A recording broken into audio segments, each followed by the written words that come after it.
to bring this product to so many different people. Even those people that don't say anything yet. It's all good. It is all good. I appreciate the love, the support, the encouragement, the critique, the criticism, etc. Because it helps make this product that much more better as we continue to grow and expand our horizons when we bring the barbershop to the podcast, y'all. So listen, I need you guys to share. Go to Spotify, Anchor, Spreaker, Google Podcasts. We're also about to be on iHeartRadio as well. We're looking to build off of a YouTube page here in the next coming week to 2 weeks or so in regards to the YouTube page. So listen, I need you guys to like, comment. Listen, I need your voice clips as well. I need your voice clips as well. The show notes are at the bottom of every Spotify page as well. So if you want to leave your show notes as well, leave your comments in the show notes. And I promise you, I'll get back to you as soon as possible, y'all. So listen, before we get to moving the chains, let's get right into the trivia question of the day. Trivia question of the day. What NFL player kicked a record-breaking punt in 1969? What NFL player kicked a record-breaking punt back in 1969? We're going to talk about that. I'm going to let y'all sit, ponder, and marinate on that for a second before we continue on the other side, before we get into Turner's top 5 sports moments of the week. All right? So give you some time. Ponder on that. Think about that for a minute. Get that stirred up in your mind. And we'll have that answer on the other side, all right? So listen, without further ado, let's get right into Move the Chains. So with moving the chains, y'all, we got to go right to Titletown, USA. Titletown, USA, Green Bay, Wisconsin, the Cheeseheads, whatever nickname that you want to come up with in regards to the great state of Wisconsin. And right now we have a debacle. I know I'm using all these big words, SAT word, right? Debacle. But listen, we have a dilemma. Like Nelly, we got a dilemma. We got a dilemma in Green Bay right now. We got Aaron Rodgers against the Green Bay front office. We got the reigning NFL MVP wanting to be traded from the franchise that he's known his entire career. All because of a rift between himself and mostly the GM. So, my whole thing is this. We've been hearing about this over the last, 2 months, but it feels like it's been a whole year by now. Back and forth. Green Bay front office like, no, we can salvage the relationship. Aaron Rodgers like, nah, get me up out of here. I'm not coming to OTAs. I'm not coming to mandatory camp. I'm not coming to training camp. You guys need to trade me or I'm not really playing. I don't want to play another down for this franchise. This feels like a marriage that's going south in the worst way. Y'all remember that show, Married with Children? It almost feels like that. I guess the whole Green Bay team is the children. You got Aaron Rodgers, that's the father, and you got the Green Bay front office, that's the wife. I mean, that's exactly what this feels like right now. The kids are in the middle. They want daddy to come back home. Mom is just like, it's whatever. And Green Bay is stuck like Chuck right now with a situation where both sides have put their foot down. Period. Pride, ego, etc. And we're going to have to see what exactly happens in Green Bay because honestly, I'm tired of the mess. And listen, with relationships, you got to know when it's time to fold and when it's time to all right, we're going to really work this thing out. And right now, it just seems like it's best for Green Bay to just go ahead and fold on Aaron Rodgers. Just go ahead, you know what? For the betterment of the franchise moving forward in the future, if we trade you now, we can get a serious haul back. I know Devonta Adams he won't be liking that too much. But at the same time, listen, If you don't want this to continue, and you just want to be like, listen, there's no way we can salvage this, and really just be real with yourself, go ahead and trade Aaron Rodgers. Yes, I'm serious. What? Yes, trade Aaron Rodgers. Trade him. And start your future. Start your future. Start your future now. I would say the same thing if Portland was just like, all right, Damian Lillard comes out and is like, hey, I want to get traded. I demand to be traded. If I'm Portland, I'm like, why not strike when the iron's hot? And see what we can actually get for a guy like Damian Lillard. Yes, the whole rebuilding process, nobody likes to go through that. But listen, the same thing goes in the situation with Green Bay. I'm just like, listen, if it's going to be better for your franchise moving forward, you do what you got to do to cut your losses down. You did the same thing with Brett Favre. So how is this any different? Just saying.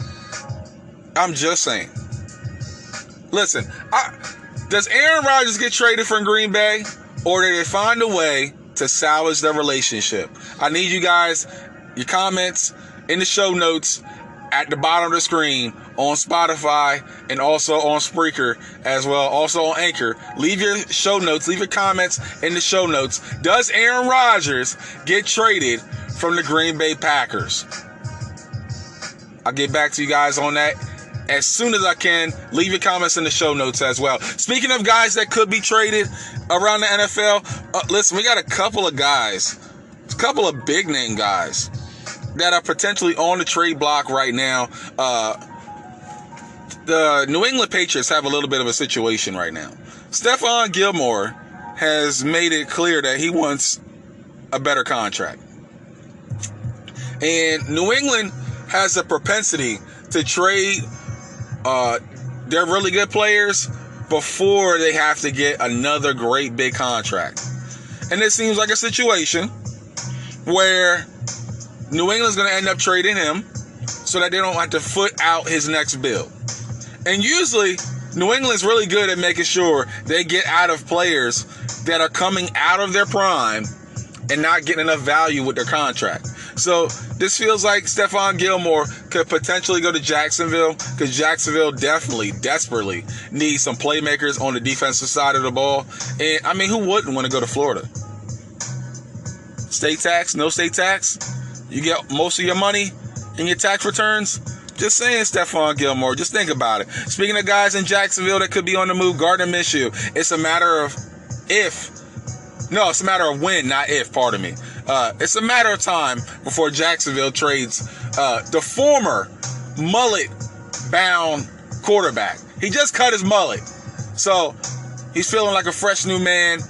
He's probably looking for a fresh new area code where he can reside and play football in, especially with the Jacksonville Jaguars selecting Trevor Lawrence in this last draft a couple of months ago. Gardner Minshew's on the move.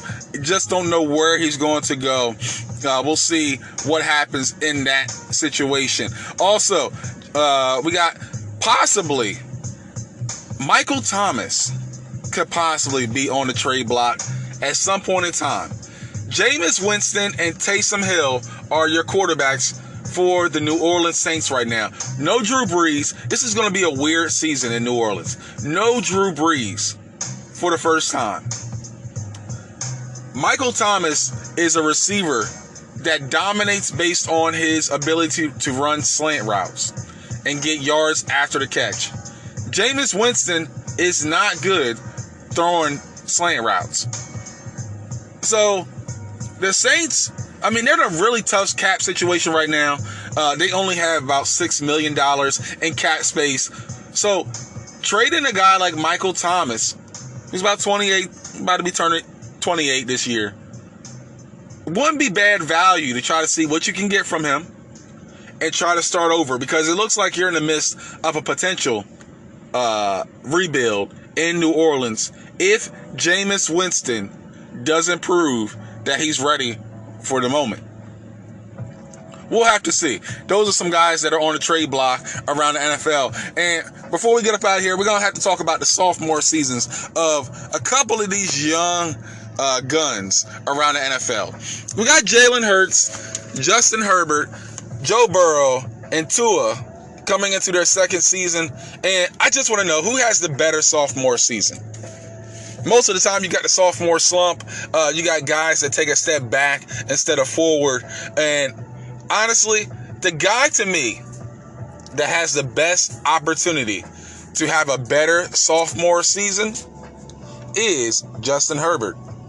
Joe Burrow was not given a better offensive line that actually cost him the remainder of his rookie season due to an ACL injury.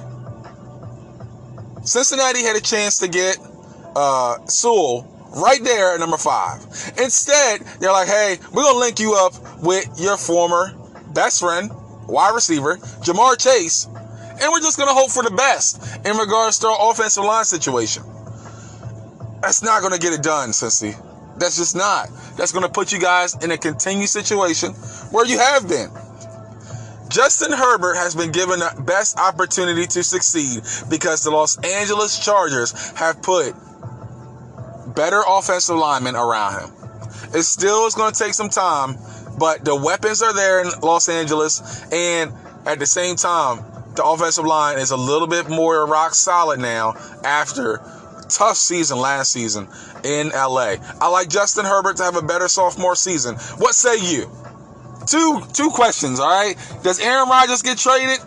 And who has the better sophomore season? Herbert, Burrow, Tua, or Hurts? We're going to talk about that. Leave your comments in the show notes, and I promise you again, I'll get back to you guys as soon as possible. We're going to take a timeout, y'all. When we come back, we got the answer to the trivia question of the day, and we got Turner's Top 5 Sports Moments of the Week. Oh, it's going to be nice. It's going to be so nice, y'all. Come on back for more of the Playbook Podcast.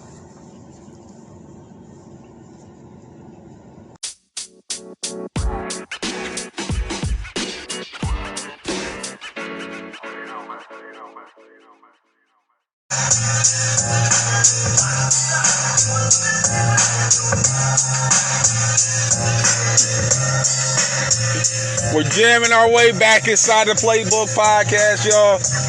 Kyle, turn it back on the microphone for y'all once again, man. And listen, we just get things going.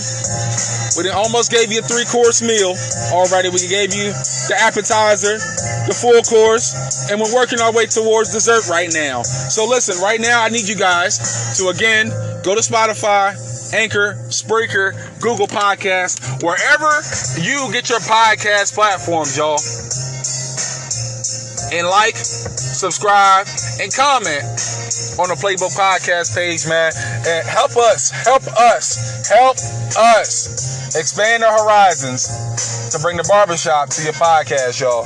All right? So listen, before we get into Turner's Top 5 Sports Moments of the Week, I got to give you guys the trivia question of the day answer.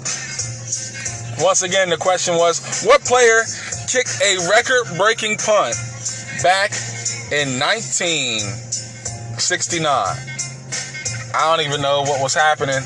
I was just floating in the air somewhere in the atmosphere, up in the heavens. So I don't know what 1969 looked like.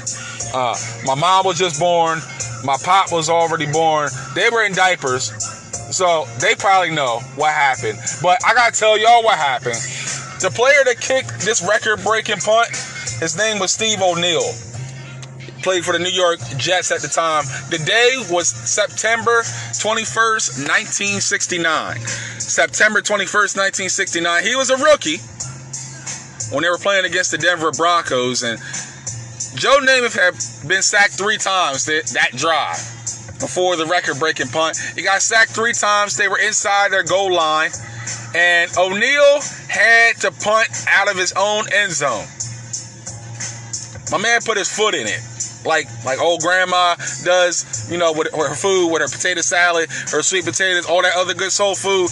O'Neal put his foot in the punt, punted the ball all the way down to the Denver 33-yard line, and then it would proceed to roll and have a real favorable bounce all the way to the Denver 1-yard line.